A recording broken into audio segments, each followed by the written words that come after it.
Table Talk is not your typical D&D TTRPG podcast. We are not here to run you through our whole campaign. We're here to talk about everything else in the space of tabletop roleplay. I'm your host, Alejandra Wilhelm. And I'm also your host, Mariah Gresham. And we're your tabletop roleplay girlies.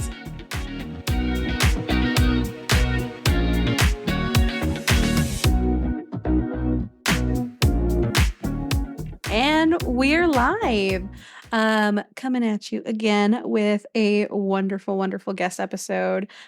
We have the wonderful Erika from Roll D5 joining us, and we're so excited.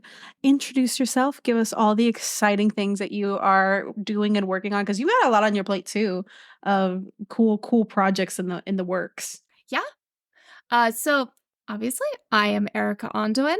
My last name is my internet persona name inspired by the river Anduin from Lord of the Rings, which is where they sail Boromir down after he dies.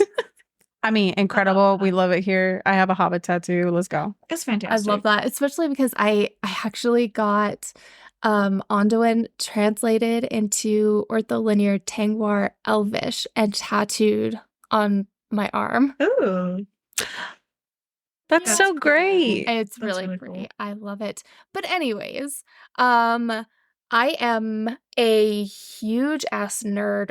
Video games, TTRPGs, all sorts of shenanigans. So I've been in specifically the tabletop gaming world for I think it's approaching 6 years now. About 6 years. Oh, wow. And nice. My favorite fun fact about that is in about 90% of that time, all of the games that I've played, aside from 2 or 3, have all been live streams, podcasts recorded for content.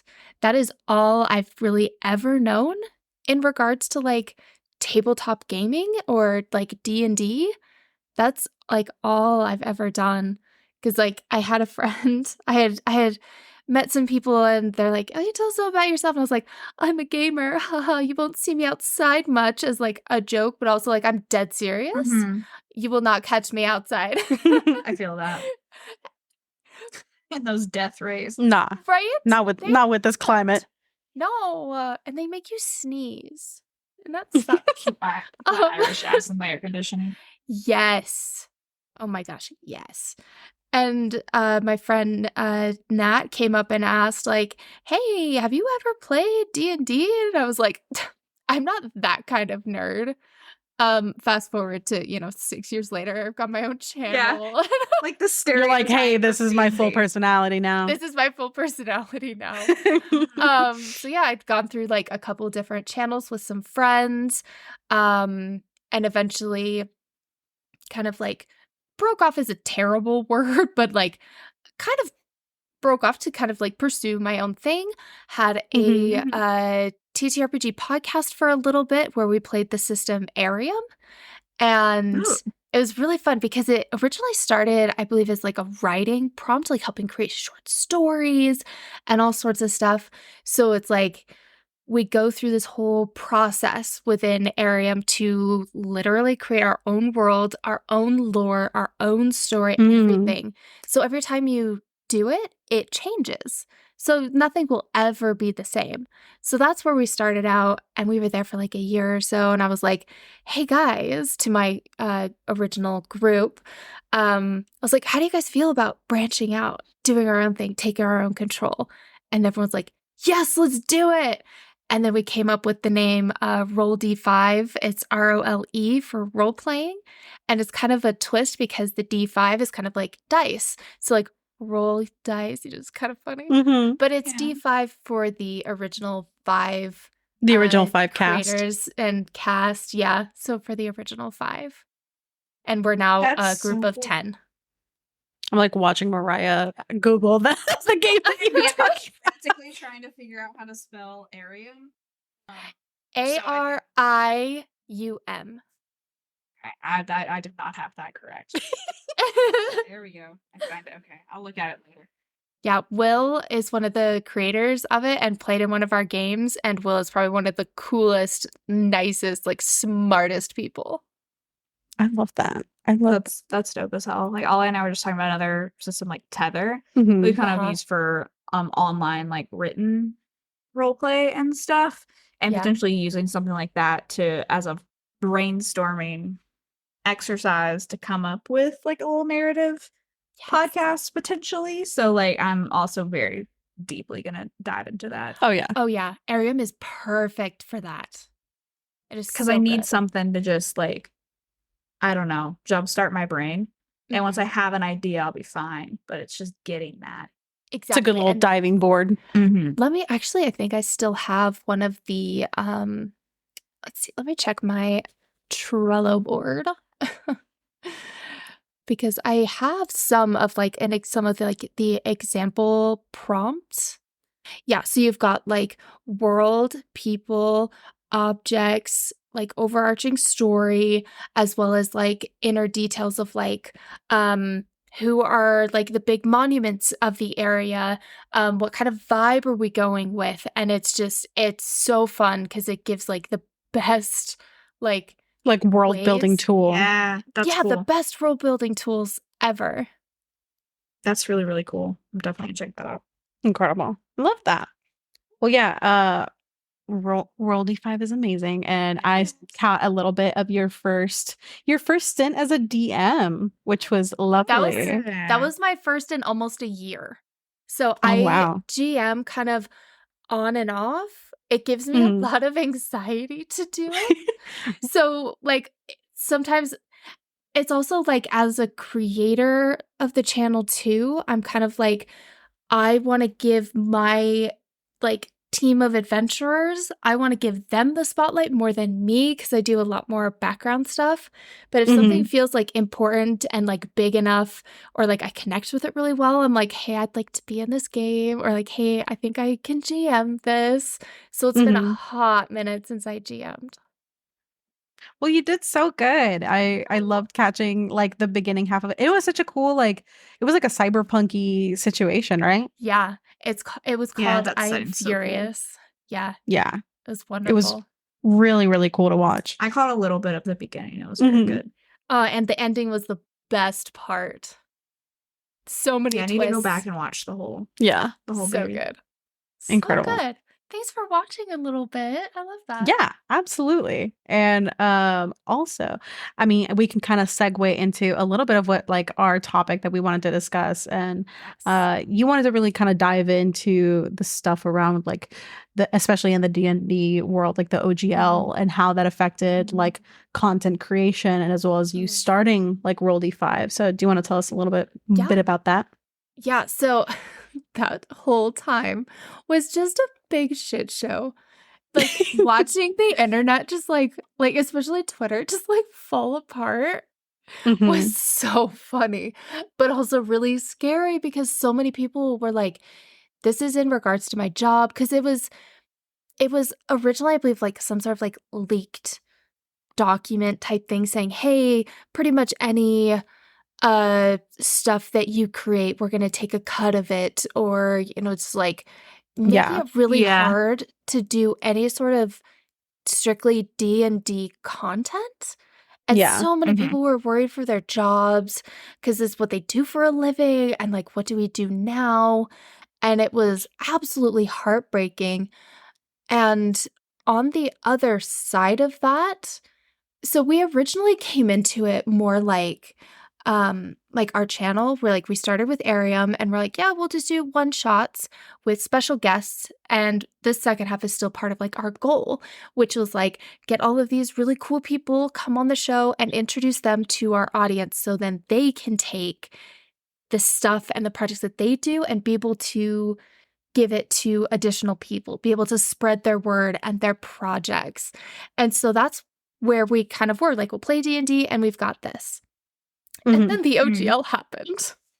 And we were like, okay, why like we already have these connections with people who make indie games. Let's just make the jump. True. Let's just do it. Because at that point, we hadn't really found like our exact niche. We were still super young. Like the channel right now is only 1.5 years old. We are tiny and Yeah. we're little babies. Little so- babies. Yeah, and so we decided after that, we're like, well, why don't we just make the jump? So we made this little Twitter announcement saying, hey, we are no longer focusing on strictly Dungeons and Dragons. We will be playing indie games moving forward. And it exploded from there. Like, we've had people reaching out like, hey, we'd love for you to play test our game. It's going to be on Kickstarter. Or like other people are like, hey, I've always wanted to know more about this game. Can you play it so then we can experience what it's like? Because if you take these random like TTRPGs and you try to put them in YouTube to understand how to play it, you can't It's find hard. that stuff. It's very hard. Yeah. It is so hard. And so we're like, well, why don't we cover that for people and take these games and show people how to play it? So we adjusted our little mission statement to be more like, hey, there's more out there than 5e. Let us show you. And that's what I love we that. do. Yeah. Yeah, that's really cool. And Yeah, it hit so- at like such a good time Mhm. when Yes. everybody was freaking out. So it's so weird even to see like Dimension 20 and Critical Role. And I was like, it was such a far reaching thing where Yeah. everybody was like, ayo, Mhm. wait, what the fuck does this mean? And it was such a good time to just shift the focus onto those indie creators who were doing dope Yes. stuff. And like we recorded like in our batch recordings, like who knows when this will come out, but Yeah. we did an episode with Ryan, the guy that did Perils and Princesses, which we're all gonna play when we I was come on about to 45, and we're say. very Yes. excited for it. We literally just got off of that right before Mhm. you. Oh, And yeah, like just talking to him about the game, designing it, the whole creative process behind it, but then also like the different mechanics that he's made into this game, as well as like where the inspiration comes from. And it's like Yeah. there's so many cool like independent like creators in the TTRPG space Yeah. that really fit like all manner of like different play styles. We have a friend, Bex, who like her full-time job with us as a party is she's our third party person. So she backs like a bunch of Kickstarters for all these third party like indie content, and then brings it to our table, and we're like, oh no, yeah, this is dope as fuck. Like we're gonna play with this. So of indie games that you guys have played, which ones have been your favorites? If you've played any. So we've mostly only had like a 5e experience. There's been a few cases where we've kind of delved outside of that, like Mariah has started DMing Vampire the Masquerade. But that's like- White Wolf. So White Wolf they're not as much of a behemoth as like D&D and Wizards of the Coast, but they're still out here. They're still a big I have some Totally. experience with like Mariah mentioned Tether. It's this really cool like 2-person written RP game where basically it's kind of like you're both playing 2 different characters that are set in 2 different timelines. So one person's in the past, one person's in the future. You're interconnected with a journal, and you're able to communicate with journal entries that are happening live for the both of you. So the person in the past is also reading the journal entries of the person in the future as they're happening. And it's kind of similar to where you work before you start the game, you create the world together, you create like what The kind of setting, the the setting, times, the like, all people that. that are there, where regionally you are, as well as you set like points of interest and like mysteries, and the whole thing is that there is like some kind of entity. It's completely left ambiguous and up to the players to kind of figure out as they start going. And there's some prompts in there, so as you get to a new journal entry, I believe you draw a card and it gives you like a section of prompts, and then you roll a die to see which prompt you get. So it'll be something like someone important in the town has died. How explain in your journal entry how they died and how it's connected to this entity. And so then you have to write your journal entry as if you are your person in your timeline and what happened, and like you start developing the story based off of previous events that have gone on from the other journal entries, Right. and like the entity will start manifesting as you go, And you're slowly piecing together like information about that and what's going on and trying to learn from but it is the coolest like organic way to build a world, and it's like it's happening live in front of you. And it's meant to be played like over the course of a few weeks, and it's very much like you answer your journal entry when you kind of have time, so that way you're like there's like the suspense and the build of like, and then you see your partner like has posted, you're like, oh shit, I gotta go read it, and like, yeah, did the monster get you, or like what's happening? Oh I think one I played it with my friend Oak, and we had like some like seaside a town, very like conservative, they're like, you know, they don't like outsiders. Yeah, and so I was playing like the one in the past, and I was a school teacher, and like I had originally left, but then my mom died and she was the previous school teacher, and I came back for the funeral, ended up staying as the teacher. And then he played a little boy in the future that was the son of one of my students. So we were communicating back and forth that way. And like, I think it was like there was like strange people in the town that like in my time there was like a little boy that came, and he with like an outsider family, and like it was just giving the creepy jeebies and stuff of this boy was like running around at night doing weird shit, and that boy is now an older man in his timeline still doing creepy shit, still running around doing weird shit. Talking to fish people. And so it was so cool to play off of that. Yeah, talking to like so cool to play off of that and watch it like authentically just build off of itself.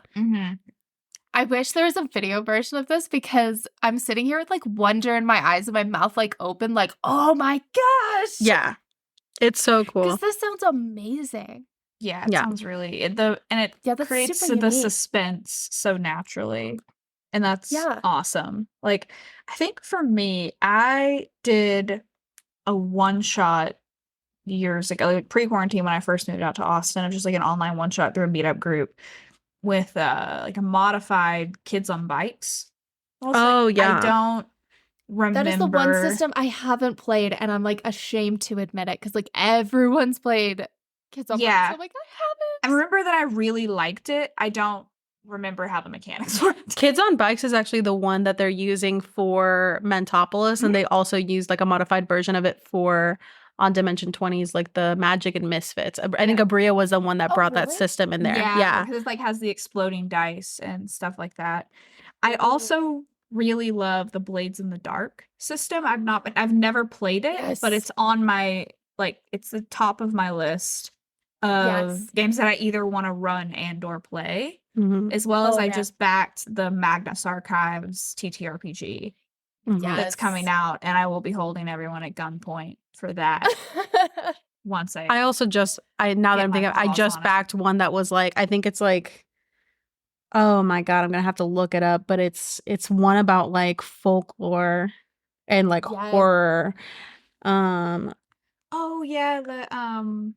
Give me two. Here it is. Yeah. Do that. The guys the people that do Legends of Evantris, which they're also so funny. They pop up on my stuff all the time. Yeah, I'll forever associate them with that one TikTok where like it was the five, like it appeared that there were like satyrs, and then they weren't satyrs, they were hags, and the guy's like, now I have to fight with an erection. Yeah, and I'm like, that's forever associated. If I can find that TikTok, I'll send it in the Discord. Yeah, they're incredibly funny. But then I saw that they were launching a Kickstarter, and it is The Crooked Moon. And yeah, it's based on like, it's like a folk horror. It's 5e compatible, type deal. And it just looks so fucking good. And I was like, no, immediately give it to me, please. Thank you. Whoa, also, Old Gods of Appalachia. I listened to a few episodes of Old Gods podcast, and like, it's quite gory, and I'm gonna have to listen to more of it when I'm in a better mental state. Oh yeah, but especially with Blades in the Dark too. That one you have to be careful with, because that can get dark quick. Yeah, like some things. There's just like there's very specific topics that I'm like, oh, this isn't great for my mental illness brain. And like one of the first episodes of Old Gods of Appalachia hit on that a little bit, and I'm like, cool, did not read trigger warnings, and that's on me. Oh no. I was fine. It wasn't like anything dramatic. It was just like a little uncomfy. Yeah. Yeah. Yeah. That's so good. I know that our DM for our DM Teddy for like our kind of horror Western take some inspiration from there. Well, that's like I asked him, I was like, if you're not watching that shit, you need to. And he's like, no, I keep that thing on me. And I'm like, okay, great. That explains a lot. That explains so much about So what I we're was like, going this through. has big Teddy energy. Like, so he needs to consume it if he is not. But it's so good and so cool. The GM is like, I'm watching it right now while like staring you in the eyes. Literally. Yeah, and he's like, and I need you to stop because you're gonna spoil shit for yourself. Like the deer monster, the deer god is within me. So please stop now. Yeah. Oh man, I love when players like put things together. It makes me so happy. Oh yeah, it's very satisfying. I just recently made a whole post because I'm like, I'm a terrible liar, and my face shows fucking everything that I'm going through. So oftentimes, like my players will be sitting here and they're having their like post session conspiracy theories, or they'll start asking me questions. And there are times when I'm like, my face is gonna give away everything, and I'm trying to hold on to these secrets for dear life. Yeah. So there's times where they'll start talking, and you just watch me like slowly turn around in the couch to like face a corner, because I'm like, if they in the corner. yeah, because I'm like, if they watch my face, they're gonna know. Yeah, At like some we point, just you're just gonna have to like buy a veil. Yeah, Just, literally. Like, everyone Look- starts doing a thing, and you put the veil over your face. You're like, all right, guys, have fun. Yeah, cool. like I'm having quiet time in my enclosure. But yeah, like we just had our last Strixhaven session was my character Anya's like kind of finale to her arc, and it was like her parents have been turned into like a fucking monstrosity, and like we knew they were no longer with us and had like gone to the fantasy rainbow bridge, but it was like it was real bad. And I knew that it was gonna be rough because Ale told me that she had pitched the idea to Oak, because like within our I have an entire council of Strixhaven DMs circle, in a there's- secret part of my server. Yeah, there's like a DM circle within the Strixhaven server. And Ooh. Oak was like, "You're a fucking psychopath." And I'm like, "Well, that's bad. He's a bad one to say that because he doesn't really pull his punches as a DM, and he's been known to do some wackadoodle stuff himself. Mhm. So if he's like, hey, yo, this is a lot of energy, then I'm like, okay, great. I'm going to be emotionally damaged, but I have asked for this and consented to it. Oh, yeah. So I had to stop asking because, like, at first I was like, is it this? Is it that? Like, I was trying to float some ideas, but I would mostly do it over text. And then I was like, I have to stop asking because I'm either Giving I don't me want to ideas. spoil it for myself. I'm going to give you better, like, I'm going to give you ideas. And like my brain is just going further and further and further down, like the awful paths. So I'm like, I simply must stop. You're expecting the worst at like every turn. I like to think I surprised you though. You did, yeah. Both my parents had been tortured. They were killed and sewn together into a homunculus that was also part plant. Yep. Shit was rough, buddy. Oh my gosh. And but like the way that the scene played out of them like entering the final battle was so cinematically good. I'm really, really fucking proud of that scene. And like the dice told a story. It was, I think you rolled 3 2s in a row. Yep, because we were trying to like free. Statistics. Yeah, like I have Anya's my first character that I have had a specific set of dice for her, and I only roll those dice. I don't touch any other dice for that character, whether it's rolling all 18s, 19s, and 20s, or all 1s, 2s, and 3s. Like I only roll that set of dice for her because they're plot dice. And yeah, there's one where like we were trying to free one of the Dean of Growth of like the kind of druidic naturey Witherbloom campus was the one that was responsible for killing Anya's parents and her, because she was turned into a reborn, and like that's what they were trying to do. Yeah, it's right. She's very traumatized, and it's gotten much worse, which I as a player am living for, but like it's rough for her. It's like escapism trauma. Oh yeah. Yeah, for sure. I process things through D&D? Yep. Am I going to expound on that? No, probably not. Not outside therapy. But like I was trying to free the other Dean who had been like red herringed because he's like a Ceranos kind of like monster. Like he's like a creepy abomination. Yes. Looks So like he looks like a cryptid. Was like he would be I love cryptids. The more dangerous one. So like I was trying to free him and I couldn't. And then like Anya heard like some like Some shuffling noises. and noises and like moaning coming from down the hall. So I thought, I'm like, oh fuck, there's a horde of reborns coming and they're gonna Oh, no. bum rush us. And there's a force wall in between where we're at trying to free the fucking dean. And all of our guardians are fighting the Lisette, the bad dean, because we could not have fought her. We would have fucking died. That would have been a TPK for sure. Immediately. So we're on the wrong side of the goddamn force wall and so is like everybody with the big bonking ability. Yeah. Because they're busy. Yeah. So I'm like, we cannot have, like, we have to get this dean free so he can fight with us before he turns into a monster, because like he wouldn't have hurt, he like couldn't have hurt any of the students, but like still you don't want him to turn into a monster and then fucking get out of this murder dungeon. Like, bad. So Anya told Alyssa's character, Jack, go shut the door. And so Jack goes, and then Jack doesn't make it. It's a big ass room. So Jack gets over there in time for like the two hands like click around the door and it drags.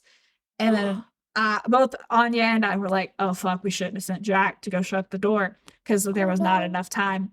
And then like the homunculus drags itself into the room, like into the doorway and into the room. And Jack knew Anya's like father, so he recognized like parts of her father Baron's face in the homunculus. Gosh. Like the last I think 2 that Anya rolled or something was like, because she heard it and she's like, don't look, because I had a feeling that there was a hint earlier from like a guy we kind of took hostage a bit that was said that had like, oh, the other couple was like sewn together. So I was like, well fuck, that's her parents. God my gosh. And I'm like, I don't know what that means, but it's something very, very bad. But then Anya turned, and to paint the scene cinematically, Jack he has like one of those like magic back tattoos that chains you to the ground so you can't be pushed. So that's how he was holding the line.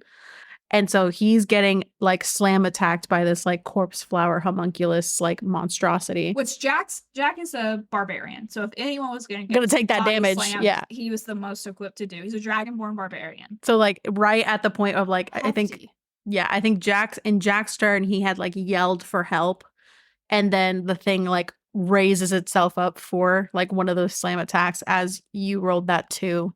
And then noticed it.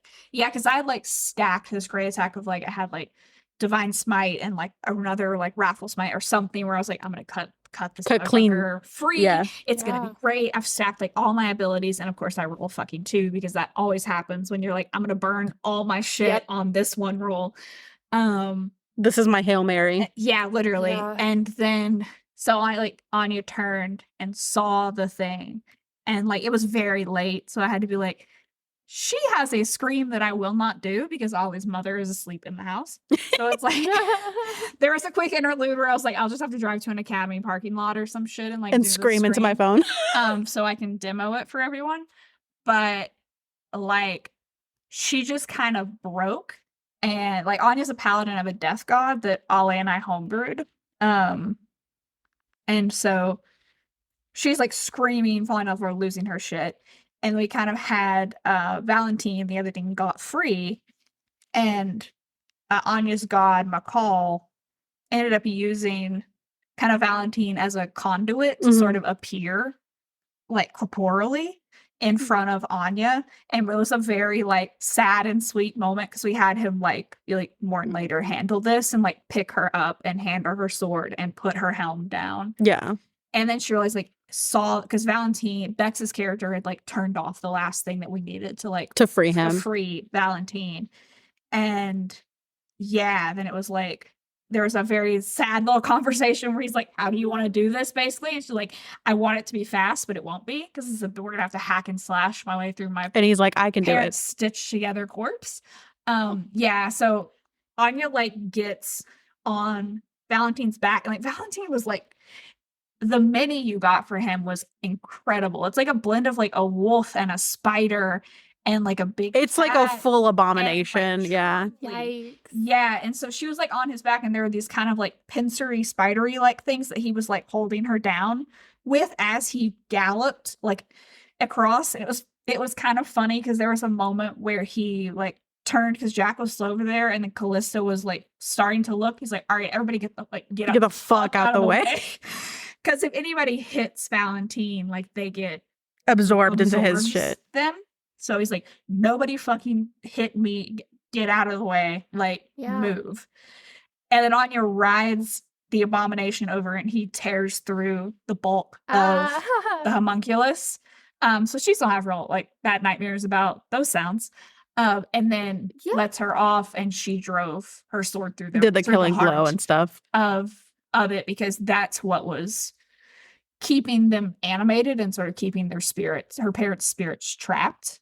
And then she just like fell apart. Hi, I'm a psychopath. Yeah. Just but a little bit. It was so fucking good. And like, I'm fucked up for this. Like, when I first pitched the idea, I was like, how traumatic can this be? And I said yes. And I was like, fantastic. Full bet. We're sending it all the way. In retrospect, after I was like, okay, I have two conditions. One, like Anya's mom rode a griffin. Like as her like she was a ranger, she like her mounted combatant. I was like, no harm can come to the griffin because I simply can't deal with that. And then like just that one, like other griffins I don't like. But that specific one, that specific griffin has to live and not be injured. I cannot have a fucking reborn homunculus griffin. I can't do that. And then like her godparents that had like taken custody and held her. I was like, they can't be involved in any kind of backstabbing, killing of her parents. And that wasn't a problem. Thankfully. No. Yeah. I was like, don't worry about it. So I was like, okay, cool. As long as it's not those, like, great. Yeah. But yeah, it was like absolutely the best moment I've ever had playing any kind of tabletop RPG.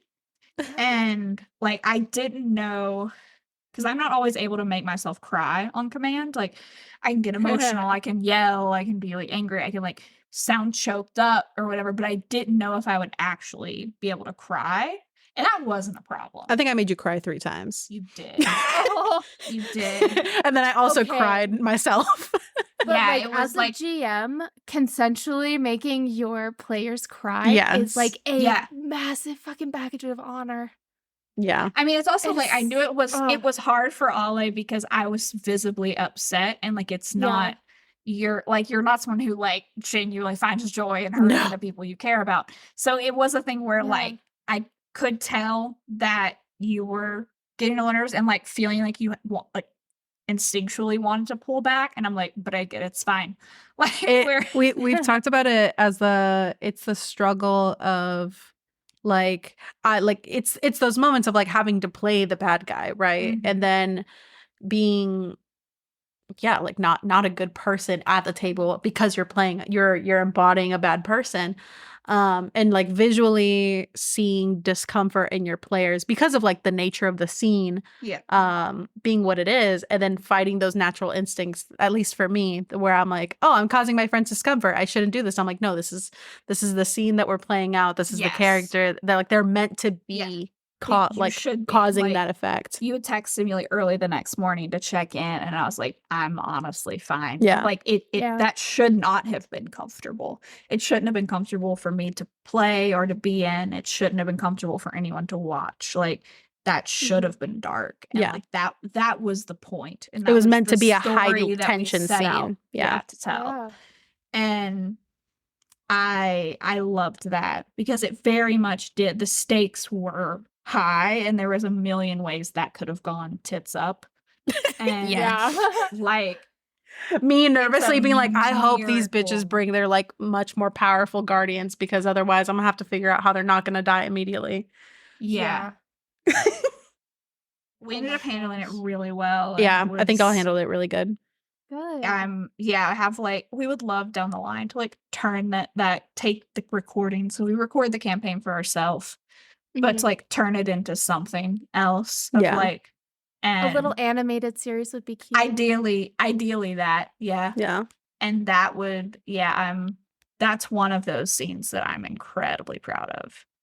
of how that went. And also this was at like 4 a.m. Yeah. Because Oh that was my an gosh. 18-hour session that we had played. It was rough. And so all of this like severe emotional damage happened at like literally 4 a.m. And then we slept for like 3 hours and got up and played our other campaign the next day. Yeah. It was I was a up marathon. till 4 a.m. playing Baldur's Gate. Is that the same thing?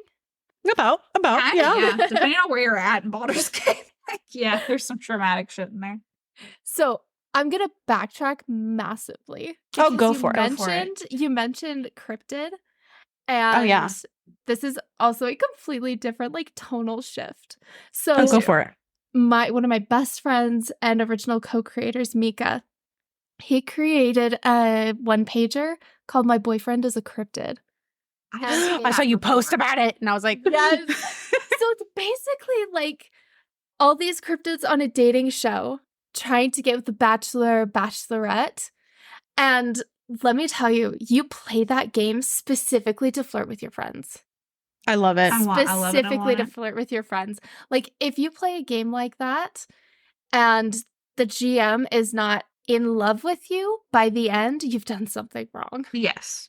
Oh God. As someone that like literally most of the joy that I find in a lot of RPG games, I'm like, one, if I can't customize my character and I can't romance people, not a good game. Yeah. Like, Exactly. that's so my metric. excited. That's my litmus test for games, and I will not apologize for it. Like I am. Same.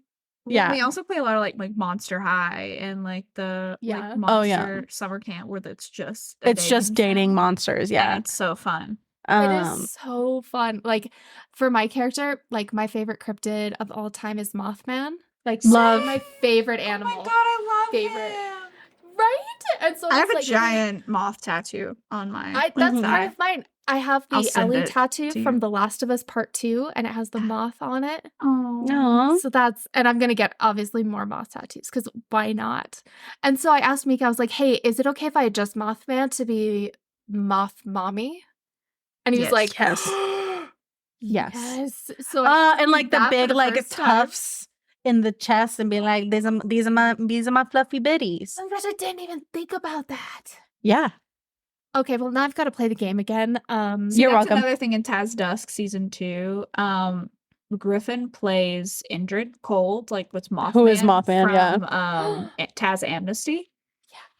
So listen to Taz Dust if you haven't. It's good shit. They run it on Blades in the Dark, and it's very good. I'll have to check it out. Yeah, I've been obsessed with that. It's very short and concise, but I've been obsessed with that system since I listened to that. Yeah. Oh man, I'm gonna have to try that again because I had so much. So like for every game I play, especially live, I must do some sort of cosplay, even if nobody else in the cast is doing it. You're like, I need to dress up. Yes, including if I'm the DM. I still do it in some form or fashion. And people have to go look on my social media for it. But I posted a photo of my makeup for Moth Mommy, and it was probably the best makeup I have ever done because I turned my eyebrows into wings, and then coming from like the inner corners of my eyebrows, I turned into the antennas. So it looks like my eyebrows were like the moth wings with antennas. And when I put on like intense red eye makeup, so when I closed my eyes, I had it looked like the Mothman eyes. Incredible. Yes, always on your Instagram. Fun. Yeah, I'm fucking furiously scrolling. It's there, and it was so much fun. And I'm like, I need to do that again because it's just so fun. Yeah, dressing up is its own like unique kind of fun for like sessions and stuff. I also did want to ask, because we've been like toying around with the idea, and since you're someone that like has like, again, self-proclaimed, you have existed in the TTRPG space almost exclusively like on streams and things like that.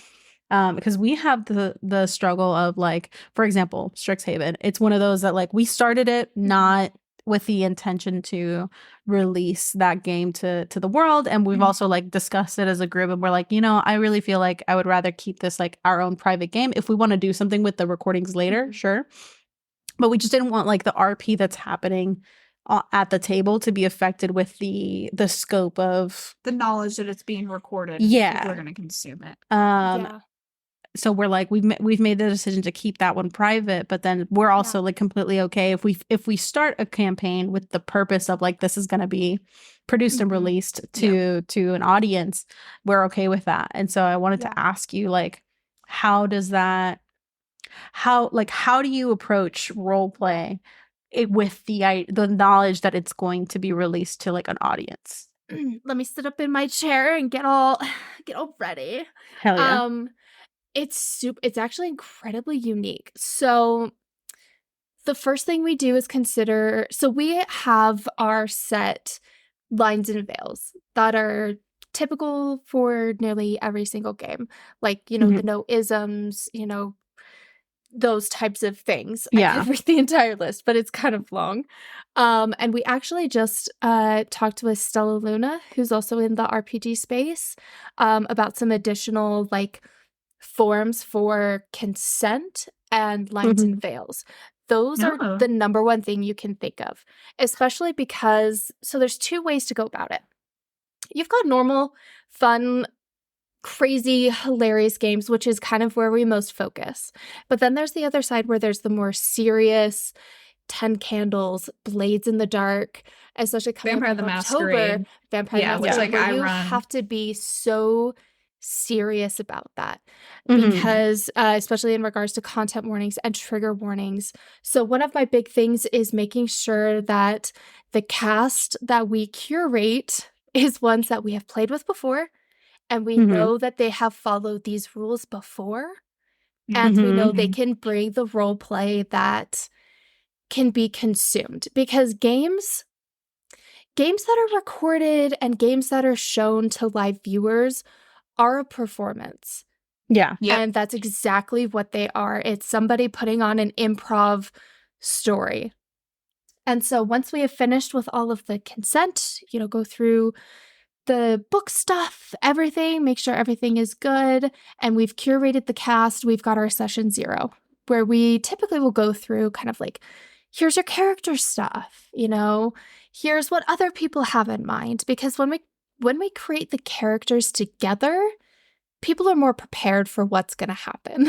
Especially being able to get a vibe check of the other characters, all sorts of everything. So once you're able to do that, it gives a lot more, especially for me, a comfy feeling that I'm ready for this to be on our channel, because lots of people watch. And so everything you say and do, you have to make sure that you're okay with it being associated to you, as well as people are going to be listening. This shit's on the internet forever. And so you always have to be careful. So as long as those people, especially, it's almost like an unwritten thing sometimes. It's like the people that we have on know that. We vet everybody that comes on the channel and make sure that they are a right fit. And so that's kind of like how, in like a high level overview, how we prepare. You've got to go through the appropriate steps. And then when you go live, we do 30 minutes before to do technically tech check, but I also do it to vibe check again with everybody and be like, hey, how's everybody feeling? Do you have any additional questions? Making sure that everything is okay, because not only is the viewership's comfortability a huge factor, but it's the players. If they are not comfortable and don't feel well enough prepared, then we've done something wrong. And we need to be able to fix that, because it's their face up there. This is the thing that they're experiencing, and they need to be able to feel good about it. Gotcha. That's really interesting, because also from the perspective of like, Mariah and I are pretty like experienced players. We've got, between the two of us, I think we both got about like 5 years of experience playing at tables, both in person and online.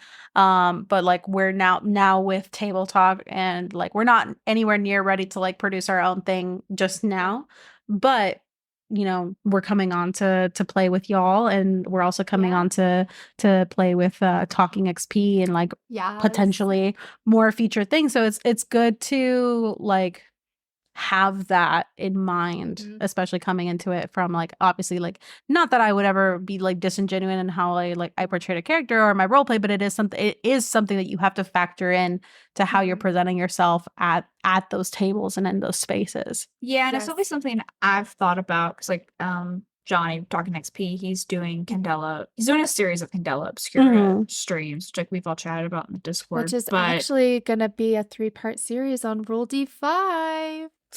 Ooh, so excited! Which, like, we had session 0 for that. Probably like a week or so Yeah. ago. And we kind of, all finalized our characters during that and like knit our backstories together a bit. And like that was really helpful as far as like getting excited goes and like kind of getting over initial nerves. But yeah, I've definitely thought about, because like it is an improv performance. Yeah. Yep. And like it's still a game and it's still fun, but it's like you were there for someone to consume it as well as for your enjoyment. And like I have been thinking about like how that will affect like my RP in the moment, and how do you, because I know like I had to think when I ran my first like Vampire the Masquerade game of, I was very hyper aware of like, oh, am I being engaging enough? Am I being entertaining enough? And like you don't, when you're just playing like in a house with your friends, you don't have as much worry about that, right? Because you can always like redo a scene. You can like take a break and have like laugh over like some dumb shit, like screaming in an academy parking lot. But it's like, we're not gonna do, like, you don't do that when it's live and it's for being recorded and published for someone to consume. And something that people don't think about too, especially when you're live, is when it's not your turn. When it's not your turn, like, especially for me, I'm super conscious of it. When it's not my turn, I am 90% of the time still in character, or at least giving immense facial expressions. Because when you come into a stream and somebody's doing this RP, you know, they're having their thing, it's their turn, and then you look at the other players and their like heads are down on their looking at their phones, or they're looking really bored. It's like nobody wants to watch that. They want to see the other players' reactions. Yeah, so it's super important. So sometimes I'll tell people in the stream, it's like, hey, unmute yourself. We want to hear you laugh. We want to hear you gasp. We want to hear all of that because the audience wants to hear it. They're reacting at this at the same time as you.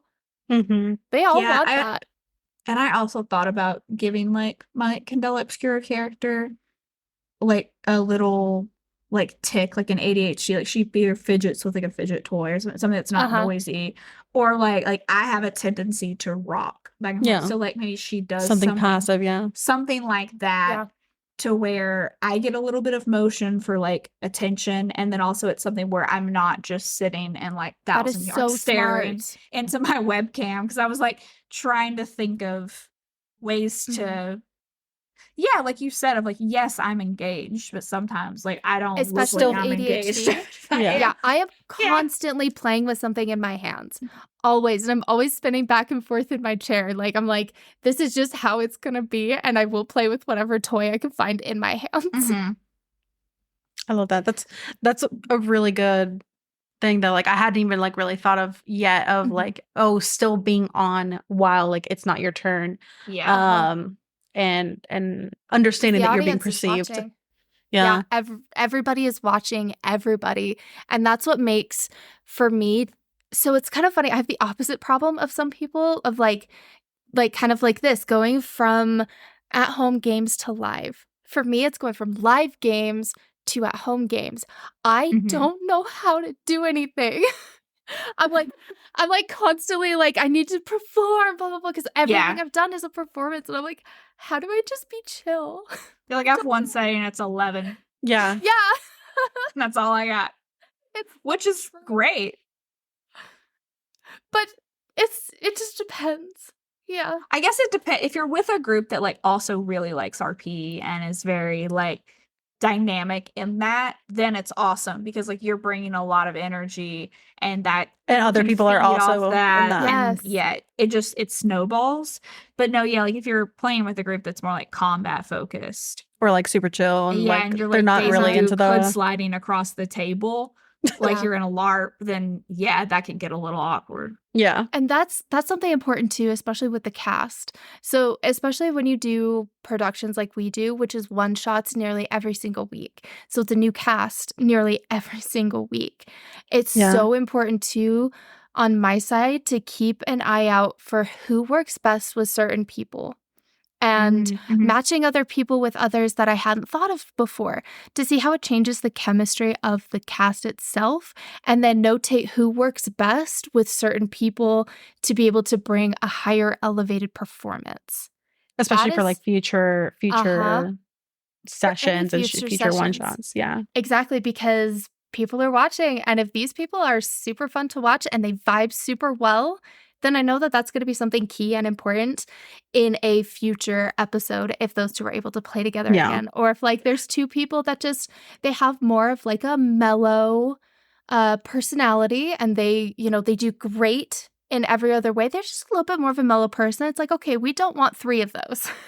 We want maybe Yeah. 2 and have an equal division of personalities and role-playing strategies to be able to bring a variance to the games. And that's why for Roll D5, we have gotten like incredibly into ensuring diversity. And I know this is gonna it sounds super weird coming from a white girl because I don't have a ton of or really any experience as some other people do. So that's why we make sure, especially with Julie, who just stepped in as a co-creator, has been helping immensely, especially Just the Human. Just the Human reached out because we were scheduling a game, and they said, hey, just so you know, I do not play on any cast that do not have 2 or more BIPOC people on it. And I messaged the whole team, and I was like, hey, we have this. This is now our goal. Tell me anybody that you want to be at these tables. We will vet them and we will get them on. So Julie has been so awesome. There's a you'll have to like we have a show called that we just premiered called Roll D Talks, and it's TALKS, where we talk about the shows that and the games that we played that past month. Yeah, And kind of like the Julie- post-session chat. Detoxing. Yeah. We love our play and change Truly. of words over here. We love a good pun and a little bit of alliteration for the right? people. Like, it's good. Right? And so Julie does Gubat Banwa. It's a martial arts tactics and war tabletop game. And it is so cool. It is absolutely fascinating. So it's a unique Southwest Asian-inspired fantasy setting. And so not very many people would know about that game. Hell yeah. If the people who are not within that area to recognize it and say, oh my gosh, I feel seen. And that's what we want. We're going to have like an all Spanish stream coming up in the next like month or 2 to reach out to other people. And so we are I'm a so Latina, excited. but anyway. Hey, you speak Spanish? Like we're Yes, I looking for do. the cast right now. If you want to be part of Is the session going to be in Spanish? Yes. Oh, my Spanish is not good enough. I Oh, would get so nervous. I'm going to use that session to like as watching to practice comprehension. I would get so nervous. No, yeah, like I came here when I was like 7, so I forgot Spanish for a little bit and then I had to relearn it. And like I'm conversational and stuff. Yeah. But like I do sound like a fucking gringa and it is like a subconscious thing. Oh no. You also get shit for like the Venezuelan Yeah. way of which like people Well, need like to get to up. other Latinos, I sound Venezuelan, but then my whole family is like, you sound like an American girl, and I'm like, well, Oh, no. damn. You're like, I'm Let me so live. sorry. Please. I'm like, well, whose fault is that? I was a baby, and you let me forget. Actually, like, no, you it's know not your that. fault. Like, weirdly, everyone loves because like Venezuelan Spanish is beautiful. Well, It's here's my little fucking thing. All other Latinos think that Venezuelans sound beautiful. Yes. We're like little hillbillies. Like we be throwing half the letters out, and we're cursing like a Australian English, motherfucker. yeah. So you're like we're Southern. We're very crude. in how we talk to each other. And I just find it hilarious that like other like Latin Americans and Hispanics will like listen to us talk and they're like, oh, I love your accent. And I'm like, we are some backwater. It's a pretty accent though, to be It's fair. a pretty accent, but It's I'm like true. half the Sounds time good. we chuck those letters out the window. And Didn't need 'em. I love that. Well, if you find that you want to do it, let me know. But we're going to have that all Spanish stream. And then we're going to have an all AAPI cast to do Avatar, the Avatar RPG. In, I think, January is when we're playing that. That's cool. Guys, I plan streams at least 2 to 3 months in advance. I don't know if That's that's wonderful, healthy or actually. not. You kind of have But to I though think it when you're is- doing I as think many it as is you're healthy. doing. With so Yeah. many people's schedules are just crazy. And so like if there's somebody that we really want on the channel, I'm like, we will do a different day just for you. Yeah, And, like, it's I like, told- hey, Yeah, and I told Don Marshall that. For people that don't know, it's Don Marshall 72, the Lord of the Rings obscure facts guy. See, Lord of the Rings will always Oh. come up. yeah. Was on the channel, and we were able to set the. I think we ended up still doing it for Wednesday, but I was like, I will do whatever you need to get you to do this because it's Yeah, so like, we'll do online Sunday with your morning. brand, right? Like Yeah. I'll Yeah. do Sunday morning, and like it was fantastic. And then like Natalie new to you. Yeah. Oh my gosh, was I Oh, yeah, fangirling yeah. hard? She was one of the first people that I ever followed on TikTok. Mm-hmm. And eventually like reached out. I was one of those like shoot my shot kind of a thing. And Oh, so yeah. I did. And Natalie was like, oh yeah, I'd love to. Oh my gosh, she just messaged me literally right now. I think her Oh yeah, ears are burning. we're interviewing her right after you. Yeah. And so it was great because it turns out too that she lives like 2 cities away from me. And Ooh. like we're in the same state. And so we ended up becoming good friends. And oh my gosh, I love the RPG space and how kind people are, especially like It's so Sam nice. It's and lovely. XP Johnny for like spreading the word of Roll D5, especially being so new on Threads. Like coming from an established place and then coming over, like you guys showed us so much love that like I almost cried. Oh Because yeah, I was like, no, this shit is great, It's great. and yeah. we're gonna blast it. But It also was like so us coming wonderful. in, well, like the podcast being so new. Yeah. Of like you guys seem so established and like it seems like you've been doing this for like Oh. so long. Yeah, It's and we're a just year and a fresh half little is a long babies. time. Which Yeah, is it crazy is. because when I first found you guys on Threads, I was like, oh man, maybe I should have been following these guys years ago, and I just never have. And I was like, And no, I- girl, we started when Threads did. Literally. We weren't Which even is here. hilarious because it feels like it was like pre-established. You guys had been doing this for a while, and I was like, man, I can't believe I didn't know about them already. And then I was like, oh, good, I'm coming in right at the entrance, Right at the Heck beginning. yes! Yeah. It made me so Yeah, happy. That little Discord server we've made of just like Oh my gosh. content It's so creator, cute. D&D nerdy content creator people is like so precious to me because it's so so nice to have that place to just hang out and like Mhm. scream into the void or like get advice on stuff Yeah. if you need to. Or And just it post- personalizes an industry that can seem so overwhelming sometimes. Yes. Yeah. Or even just post And- Asterian thirst traps. Just post Just Syrian that, yeah. thirst traps. Please. Yeah. That's like all And I to- do at this point. Yeah. Yes, I love it. And to harken back a little bit too, I saw those eyes. Fucking, I just say harken back to so often, and I don't love- realize it. I love it good. I'm a little Big head 1800s phrase. Victorian boy, and it's It's fine. okay. I've said, oh my gosh, like 8 times. So I'm like, maybe I should just take a shot for every time I say that.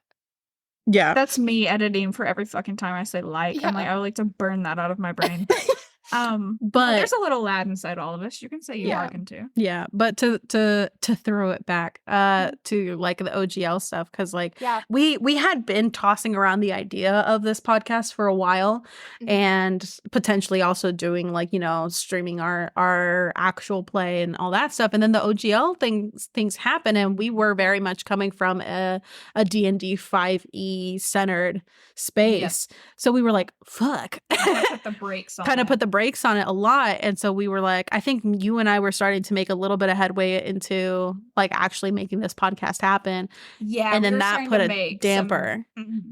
Because we were like, well, I don't want to start this thing only to have the fucking big daddy wizards of the coast be like, hey, ma'am, you can't make no money off of this without giving me most of it. Right. Like one of the main supports is like of this industry kind of getting axed. Yeah. And or the rug pulled out from under us. And I mean, the lovely thing about kind of what we do and how we've set it up is like similar to what you guys do with like a ton of indie creators is like we've also set ourselves up to do that and for us to create stuff. And like, yeah, we talk about D&D, but we also really try to talk about other TTRPGs and get as much exposure to them as we can. Yeah. And like just decentralizing D&D, like Wizards of the Coast a little bit. Because there's so much even like third-party content for 5e that's fantastic. Yeah. And 5e is a great system. It really is, especially with like all of the like additions supplements that are out there. Just make it even bigger. Exactly. And even better. Exactly. So like I'm glad that shit got settled because then once it was like, okay, we're good. But then was that a stressful like few weeks?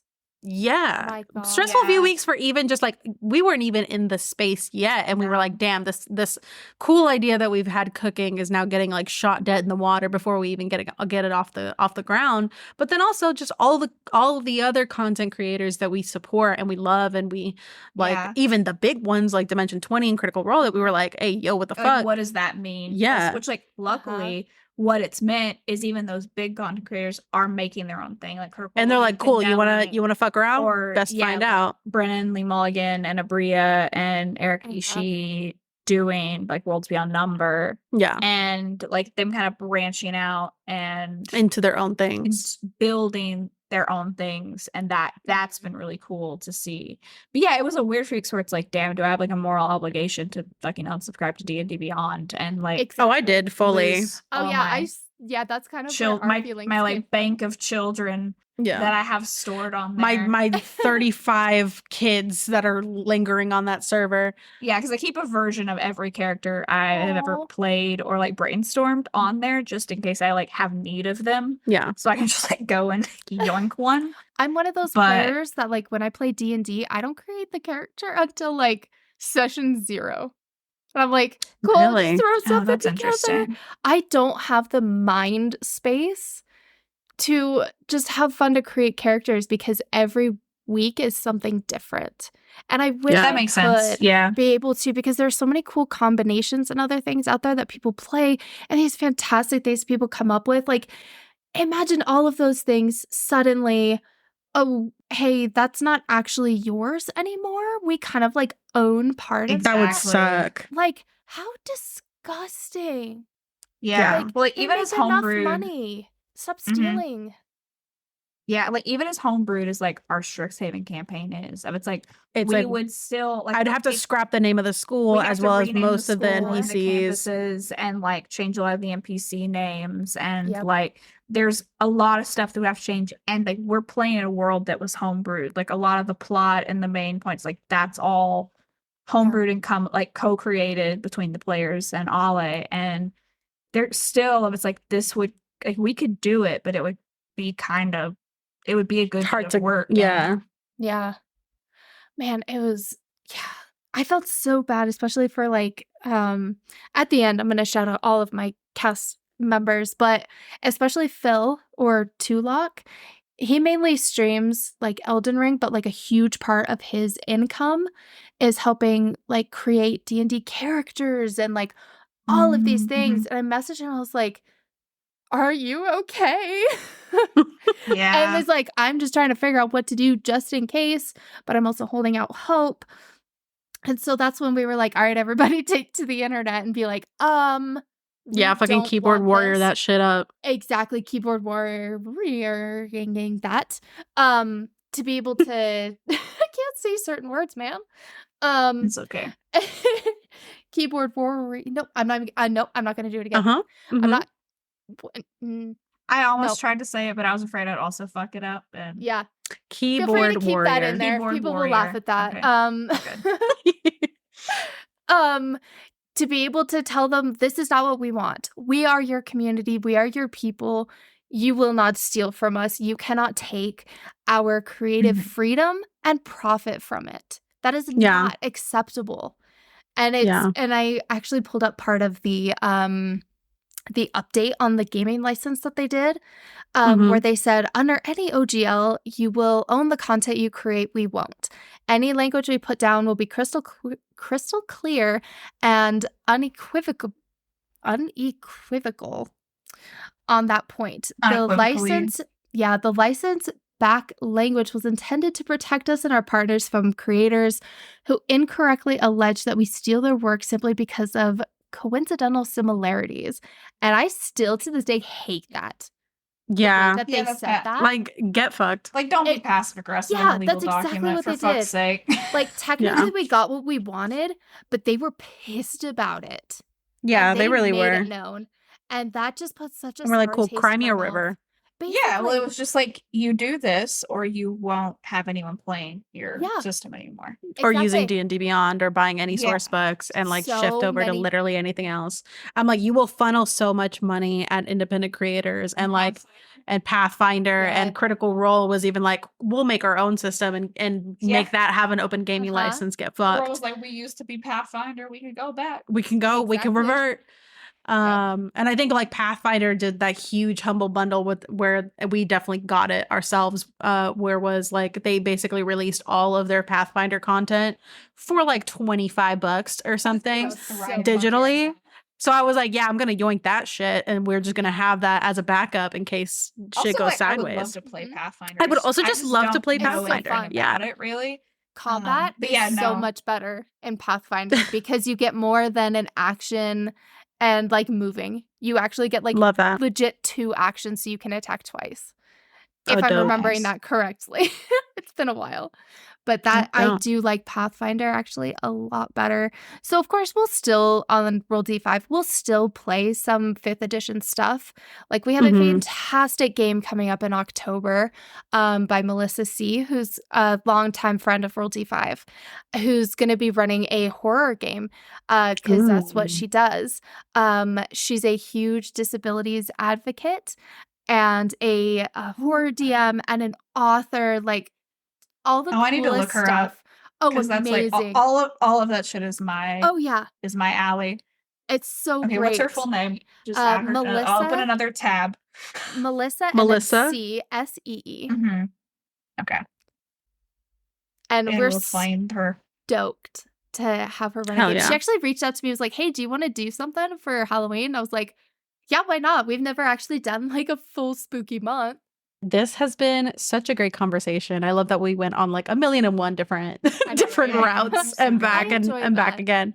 It helps you kind of get into a more conversational space when you can do that kind of stuff. And then you can loop back like, hey, let's talk about this again. And then everyone's like, yeah, I feel more comfortable. Let's talk more. Yeah, for sure. Which is what I love, because I love having these like genuine conversations about the thing that we all like commonly know and love and are very, very deeply passionate about it.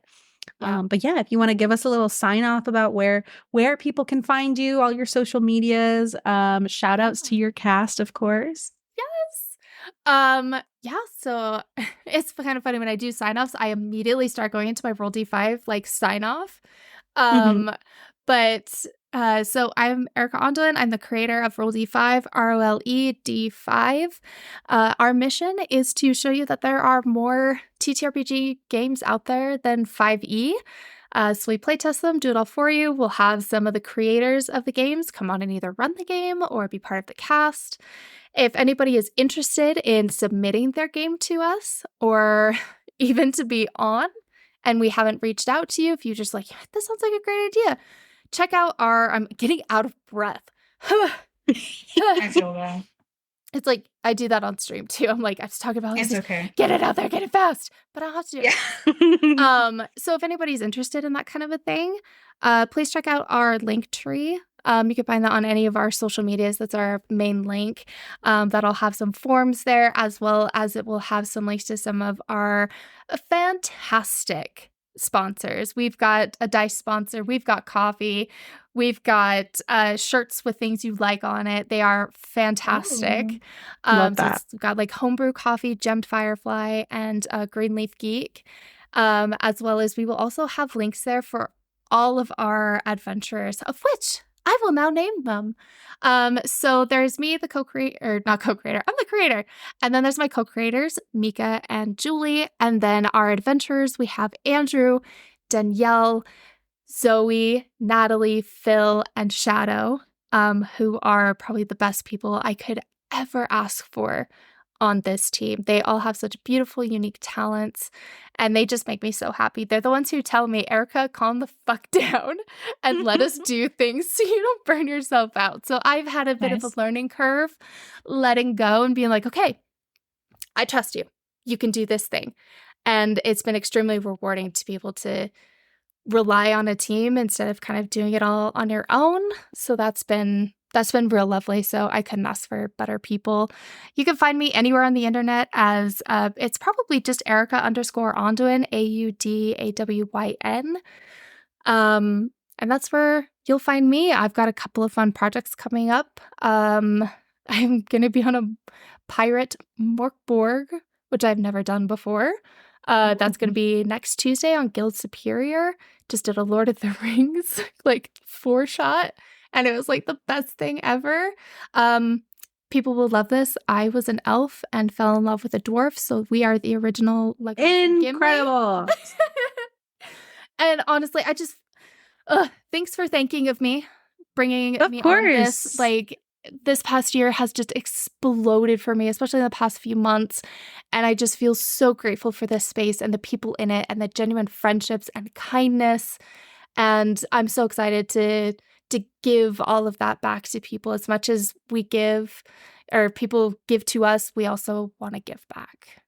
Yeah, and we're excited to be on Roll D5 here soon with I'm so excited. Princess and Perils. I think we're gonna have an insanely good time. Oh my gosh, the cast alone is gonna be spectacular. Like, awesome. Oh my gosh, so good. Excited. All right, perfect. Well, thank you so much for being here, and we hope to see you next time. Yes. Bye. Bye. Table Talk is a podcast brought to you by Mythos Media Productions, bringing you a new episode every Wednesday, wherever you get your podcasts.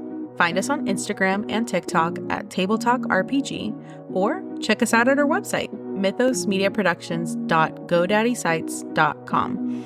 All business inquiries can reach out to us via email at info@mythosmediaproductions.com.